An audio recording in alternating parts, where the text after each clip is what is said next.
Dan Nabi SAW memberikan permisalan, dunia ini seperti orang makan, puas makan, kemudian jadi apa? Kalau sudah makan jadi apa? Kotoran. Itulah perumpamaan dunia, kata Rasulullah SAW. Kata Nabi SAW,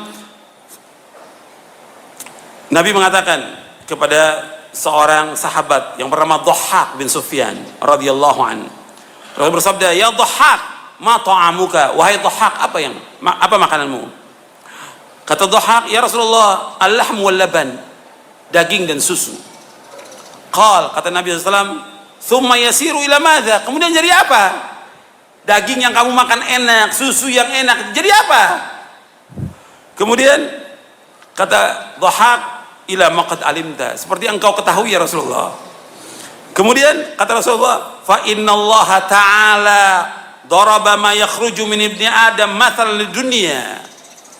Kata Rasulullah SAW, sesungguhnya Allah memberikan perumpamaan apa yang keluar dari anak Adam ini sebagai perumpamaan tentang dunia. Nggak ada orang berebut kotoran ya, tapi kenyataan depan kita orang berebut kotoran. Ya, nggak ada orang. Saya ntar kalau kamu ke kamar mandi, ntar saya yang ngambil. Nggak ada kotoran. Tapi itu diperebutkan oleh manusia. Dunia ini seisinya Nabi berikan perumpamaan seperti kotoran yang keluar dari perut anak Adam. Dan orang nggak mau dekat dengan kotoran itu. Seperti ya ditutup hidungnya. Tapi kalau masalah harta dibuka semuanya, harta mulutnya dibuka semuanya. Ini manusia nggak sadar, nggak berakal, akalnya nggak ada. Makanya kita lihat sekarang ini tentang orang yang mencintai dunia, disebutkan oleh Al-Imam Ibnu Qayyim, atau sebelumnya saya sebutkan lagi bahwa orang yang senang-senang dengan dunia ini itu nanti akan menyesal di akhirat. Kata Nabi SAW, kalau yang tadi yang saya bawakan itu, Allah memberikan perumpamaan kepada dunia ini seperti kotoran yang keluar dari manusia. Itu diriwayatkan oleh Imam Ahmad dan rawi-rawinya rawi sahih. Dan hadis ini sahih li ghairihi, disahihkan oleh Syekh Albani dengan beberapa syawahidnya dalam beberapa kitabnya, di antara Sahih At-Targhib wa Tarhib. Kemudian Nabi juga menyebutkan, kata Nabi SAW, halawatud dunya muratul akhirah wa muratud dunya halawatul akhirah, bahwa manisnya dunia itu merupakan kepahitan nanti di akhirat, dan pahitnya dunia itu merupakan kemanisan di akhirat. Arti bagi orang-orang yang beriman, meskipun dunia ini pahit, bahkan Nabi bersabda bukan hanya pahit, kata Nabi, ad-dunya sijnul mu'min wa jannatul kafir. Hadis ini sahih, diriwayatkan oleh Imam Muslim dalam sahihnya. Ad-dunya sijnul mu'min, dunia ini penjaranya orang mukmin, surga bagi orang kafir. Karena orang yang beriman, dunia ini ada batasannya. Ini ada yang boleh, ada yang tidak boleh, ada yang halal, ada yang haram, dan gak bisa dilakukan semuanya. Tapi bagi orang kafir, semuanya halal bagi dia. Dia minum khamar, dia berzina, dia ambil apa saja dia makan oleh dia. Bagi dia surga, meskipun dia orang miskin. Meskipun si kafir ini orang miskin, dibandingkan dunia dengan akhirat, bagi dia surga dunia ini. Tapi orang yang beriman, dunia ini penjara sementara dia hidup. Dia harus melaksanakan ibadah kepada Allah. Dia dibatasi dengan batasan-batasan syariat, nggak bisa bebas dia. Ada ketentuan syari yang harus dia laksanakan untuk kebahagiaan dia nanti di akhirat. Makanya dunia bagi orang mukmin dibandingkan dengan akhirat, dunia ini penjara. Akhirat bukan surga bagi dia dan kemanisan. Makanya bagi orang yang kafir, dunia ini manis, tapi di akhirat dia pahit. Tapi bagi orang beriman, dunia ini adalah pahit, tapi nanti dia akan manis di akhirat. Kemudian ikhwan fillah, azakumullah, orang-orang yang sibuk dengan dunia, ya, pada hakikatnya orang-orang yang tidak berakal. Dunia ini Allah sifatkan dalam Al-Quran dan juga dalam hadis Nabi rendah. Kenapa dikatakan dunia?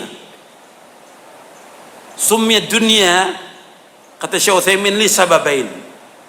Summiyat dunia li sababain. Dikatakan dunia karena dua sebab. Yang pertama, kata beliau, annaha adna minal akhirah. Dia lebih dekat daripada akhirat. Dunia ini sekarang yang kita lakukan ini, akhirat masih jauh. Maka dikatakan dunia dekat. Tapi Allah menyebutkan walal akhiratu khairun laka minal ula. Akhirat itu lebih baik daripada yang pertama, daripada dunia ini. Kemudian yang kedua kata Syekh Utsaimin rahimahullah, annaha dani'ah laysat bi syai'in bin nisbati lil akhirah. Bahwa dunia ini dani'ah, rendah, hina, tidak ada harganya dibandingkan dengan akhirat. Kalau kita lihat yang tadi yang saya sebutkan hadisnya, bahwa dunia ini lebih rendah dan tidak ada harganya dari sayap nyamuk. Kalau antum punya sayap nyamuk, nggak ada orang mau beli. Hatta 1000 sayap nyamuk antum punya, nggak ada yang mau beli. Dunia ini tidak ada harganya. Meskipun seberat sayap yang nggak ada harganya, insya Allah. Dunia ini kata Nabi lebih jelek daripada bangkai kambing. Dunia ini kata Rasulullah SAW diumpamakan seperti apa yang dimakan oleh manusia. Kemudian dibandingkan lagi dunia kata Rasulullah seperti orang meletakkan tangannya di lautan. Jadi kita masukin tangan kita di lautan, itu ini air yang ada di tangan ini merupakan dunia. Sebentar lagi kering, gak ada apa-apa. Tapi lautan itu perumpamaan seperti akhirat. Nabi, seperti kata Nabi, seperti seorang masukkan ahadukum usbu'ahu fil yam thumma yanzur madza yarji. Dia lihat tuh, ini dunia seperti ini. Enggak ada arti apa-apa dibandingkan dengan air laut yang sangat luas itu. Tapi orang kejar dunia. Dicintai dunia oleh mereka, dikejar dunia itu.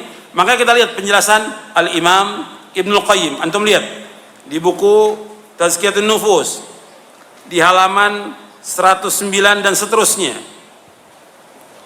Di buku Tazkiyatun Nufus halaman 109 dan seterusnya. Bahwa ada kabar yang mutawatir dari ulama salaf tentang dunia. Kata Imam Ibnu Qayyim, wa qalu inna ma kana hubbu dunya ra'sul khataya wa mufsidan lid-din min wujuh. Kata Ibnu Qayyim dalam kitabnya Idatus Sabirin wa Dhakhiratus Syakirin. Kata beliau bahwa dunia itu, jadi orang yang cinta dunia merupakan pokok dari semua kesalahan dan kejelekan dan merusak agama. Ditinjau dari beberapa segi. Yang pertama, antum lihat di halaman 110. Yang pertama, mencintai dunia berarti mengagungkan dunia. Padahal dunia ini sangat hina di mata Allah. Termasuk dosa yang paling besar mengagungkan sesuatu yang direndahkan oleh Allah SWT. Dunia ini hina. Bahwa hubbuha yaqtadi ta'zimaha wa hiya haqiratun 'inda Allah wa min akbari dzunub ta'zimu ma haqqarahu Allah. Ibnu Qayyim mencintai dunia berarti mengagungkan dunia, padahal ia sangat hina di mata Allah. Termasuk dosa yang paling besar mengagungkan sesuatu yang direndahkan oleh Allah Taala. Dunia ini hina. Antum lihat di halaman 115.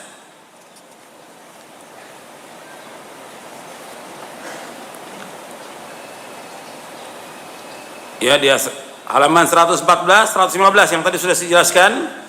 Jadi Nabi melewati pasar, kemudian Nabi melewati anak kambing jantan yang keduanya telinga kecil dan sudah menjadi bangkai. Nabi pegang telinganya. Siapa di antara kalian yang ingin membeli dengan 1 dirham? Kata para sahabat, kami nggak ada yang tertarik kepada seekor kambing ini. Apa yang kami bisa perbuat dengan bangkai kambing ini?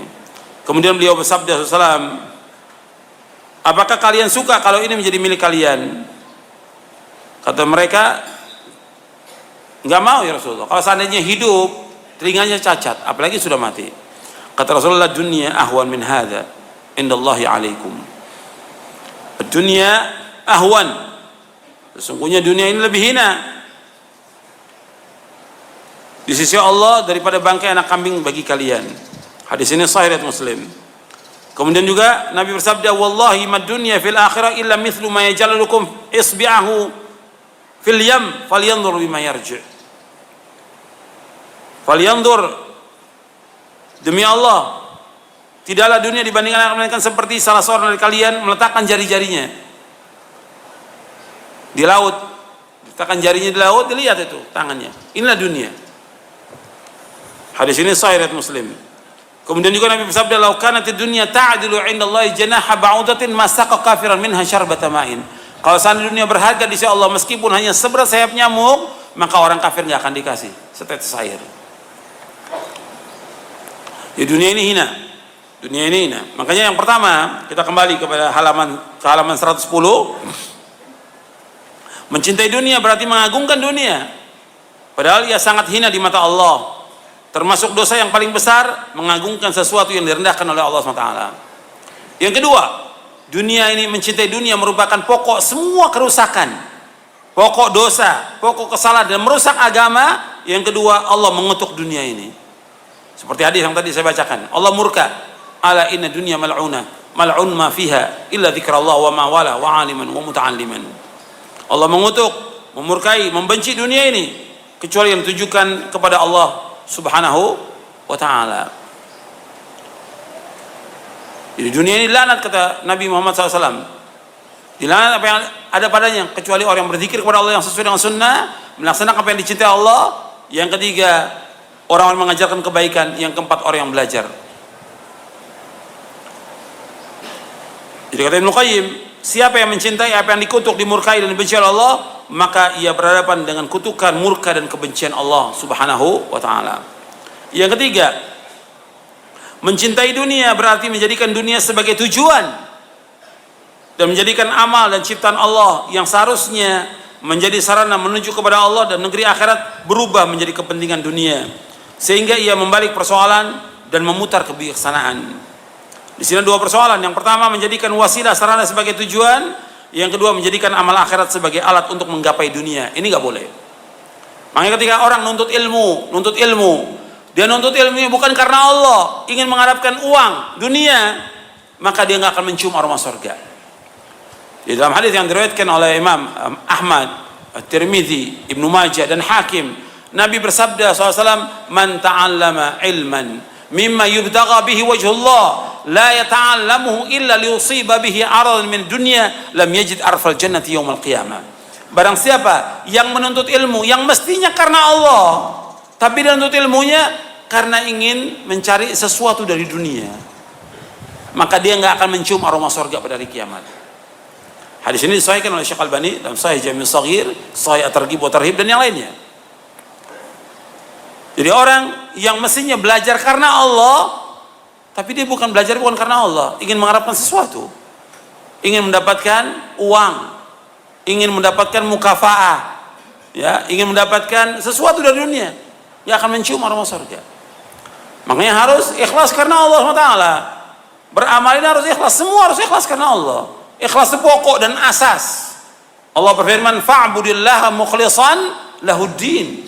Beribadah kepada Allah dengan ikhlas semata karena agamanya. Asas.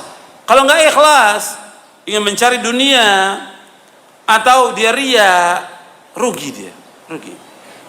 Makanya yang harus dicari yaitu wajah Allah, bukan dunia. Dunia nggak ada arti apa-apa. Maka bodoh orang-orang yang mencari sesuatu karena dunia. Maka diingat bahwa kita menuntut ilmu, kita berdakwah dan yang lainnya semua karena Allah. Makanya para anbiya war rusul alaihimus salatu wassalam mengatakan, la as'alukum alaihi ajra. Aku tidak minta upah dari kalian. Semua nabi dan rasul dia mengharapkan semuanya di sisi Allah SWT. Semuanya karena Allah Subhanahu wa taala, bukan karena ingin mengharapkan dunia atau setiga. Semua dilakukan karena Allah Subhanahu wa taala. Itu asas. Makanya orang mengharapkan dunia, Allah sebutkan dalam Al-Qur'an. Antum lihat ya. Di surah Hud ayat 15 16, di sini ada di halaman 111. Allah berfirman, "Man kana yuridul hayatad dunya wa zinataha, nuwaffi ilaihim a'malahum fiha wa hum fiha la yubkhasun. Ulaika alladziina la yas'aluna fil akhirati illa an-nar wa habita ma sana'u fiha wa batilum ma kanu ya'malun." Barang siapa menghendaki kehidupan dunia dan perhiasannya, misalnya kami berikan kepada mereka balasan pekerjaan mereka di dunia dengan sempurna, dan mereka dunia tidak akan dirugikan. Itulah orang-orang yang tidak memperoleh balasan di akhirat kecuali neraka. dan lenyaplah di akhirat apa yang telah mereka usahakan di dunia, dan sia-sialah apa yang telah mereka kerjakan. Jadi orang yang kehidupannya tujuannya dunia dan perhiasannya disempurnakan, dikasih oleh Allah. Maka orang-orang kafir diberikan oleh Allah semua yang mereka inginkan, kenikmatan dunia ini nggak dikurangi, tapi di akhirat balasannya mereka apa? Api neraka. Allah sebutkan di sini, ulaika alladzina laisa lahum fil akhirati illa an-nar wa habita ma sana'u fiha wa batilu ma kanu ya'malun. Batal apa yang mereka kerjakan, lenyap semuanya apa yang mereka usahakan di dunia, dan sia-sia apa yang mereka kerjakan.